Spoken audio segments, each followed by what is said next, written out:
Advocate గారి car తీసుకుని తిరుపతికి అయితే వెళ్తున్నామావా. తిరుపతికి వెళ్లి మళ్ళీ రిటర్న్ ఇంటికి వచ్చే వరకు నా జర్నీ ఎలా ఉంటుందో ఈ వీడియోలో చూపిస్తాను. వీడియోని అయితే లాస్ట్ వరకు చూసేయండి. తమిళనాడులోకి ఎంటర్ అయిన వెంటనే సార్ కి ఫోన్ కొట్టి అడ్రస్ తెలుసుకొనేసి ఇంటికి అయితే వెళ్ళిపోయా. ఇంకా సార్ వాళ్ళ బండి అయితే సుజుకి సిలీరియో మామ, పెట్రోల్ వర్షన్. ఇంకా చిన్న జనరల్ చెకప్ అయితే చేసుకున్నాం మామ. బండి ఎక్కే ముందే జనరల్ చెకప్ లో ఏమేమి చెక్ చేసుకుంటామో మీకు తెలిసే ఉంటుంది. నేనైతే జనరల్ చెకప్ లో ఇంజిన్ ఆయిల్, రేడియేటర్ కూలెంట్, దాంతో పాటు బ్రేక్ ఆయిల్, 4 టైర్లలో గాలి ఉందా లేదని చెక్ చేసుకున్నా. ఇక అక్కడ నుండి బయలుదేరి తిరుపతిలోని బైరాగి పట్టుడికి అయితే వచ్చేసా. సార్ వాళ్ళేమో ఫంక్షన్ హాల్ లోపలికి అయితే వెళ్లిపోయారు. రంజాన్ మంత్ కాబట్టి ఉపవాసం ఉన్నాను మామ. ఫాస్టింగ్ బ్రేక్ చేసే టయానికి పుత్తూరు బైపాస్ లో ఉన్నందువల్ల అక్కడైతే ఒక టీ తాగి వాటర్ తీసుకున్నా. ఇక్కడేమో చిప్స్ కొని తింటున్నా. వెళ్ళిన 10 నిమిషాలకే సార్ వాళ్ళు అయితే బయటకు వచ్చేసారు. నాకైతే కోయిట్ లో ఉన్న మా మేడం గుర్తొచ్చింది. ఎప్పుడైనా పెళ్లిళ్ళకో ఫంక్షన్లకు వెళ్లారంటే రాత్రి 1, 2 అయిపోతుంది అనమాట. వాళ్ళు రిటర్న్ వచ్చేసరికి ఇంటికి వెళ్ళేటప్పుడు మేడం అయితే ఫ్రూట్స్ కొనాలనింది. అందుకే ఈ బ్రిడ్జ్ కింద ఉండే ఫ్రూట్స్ మార్కెట్ దగ్గర అయితే బండి నిలిపా. ఫంక్షన్ లో డిన్నర్ చేయలేదు కాబట్టి ఒక మంచి రోడ్ సైడ్ టిఫిన్ సెంటర్ ఉంటే ఆపమన్నారు.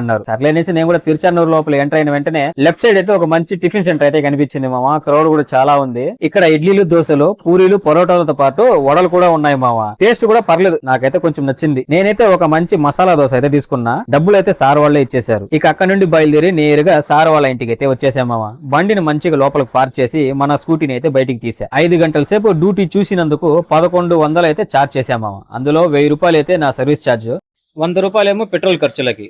ఎందుకంటే మా ఊరు నుండి సార్ వాళ్ళ ఇంటికి రావడానికి 12 కిలోమీటర్లు ఉంటుంది. అందువల్ల 100 రూపీస్ అయితే పెట్రోల్ కోసం తీసుకున్నా. కానీ బయలుదేరి నాగలాపురం వచ్చేసరికి రాత్రి 10:30 అయిపోయింది. మామ, ఒకవేళ మీరు గనక డ్రైవింగ్ కి వెళ్తే ఎంత ఛార్జ్ చేస్తారో కింద కామెంట్ చేయండి. వీడియోని లైక్ చేయండి మామ. మరొక వీడియోలో మళ్ళీ కలుద్దాం.